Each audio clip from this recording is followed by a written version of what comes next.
It's 2 a.m. Your eyes are burning and your eyelids are heavy, yet your thumb continues to swipe. We usually chalk this up to a personal failing, a simple lack of discipline. We tell ourselves we'll stop after one more post, one more video. But there is a reason why your intentions and your actions no longer align once the lights go out. We think of our phones as tools. In our minds, the user is the one in charge, deciding exactly when the interaction begins and ends.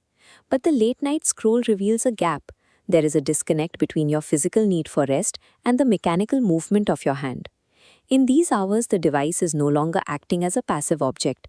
It is actively directing your behavior, bypassing your own internal clock.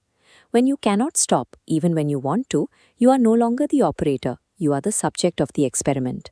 To see how this happens, we have to look at the light itself. This is the electromagnetic spectrum. We're isolating this specific, short, high-energy wavelength of blue light that every digital screen emits. In a dark room, this light travels directly into your eye, hitting the retina with unprecedented concentration. That impact triggers an electrical signal traveling up the optic nerve to the suprachiasmatic nucleus, the brain's master clock. Evolutionarily, this specific blue light only came from the morning sun. When your brain sees it, it assumes the day has begun and starts its daytime routine. This chart tracks your melatonin, the hormone that signals your body to sleep. As that blue light pulses, your melatonin production drops towards zero. Your body is exhausted, but your brain is receiving a chemical command to stay alert. This screen is effectively rewriting your internal clock, forcing a state of artificial wakefulness that you didn't choose. Once the light has forced your brain to stay awake, the software takes over to keep you occupied. Designers use features like the infinite scroll and bright red notification badges to ensure there is never a natural stopping point. This loop illustrates intermittent variable rewards. You see a trigger, take an action, and receive an unpredictable reward. Not knowing when the next hit arrives makes your brain release dopamine more frequently, urging you to keep searching. A brain that is already deprived of sleep and stimulated by blue light has no defense against these chemical spikes. The part of your brain responsible for long-term planning is effectively silenced by the immediate, repetitive rush of the scroll.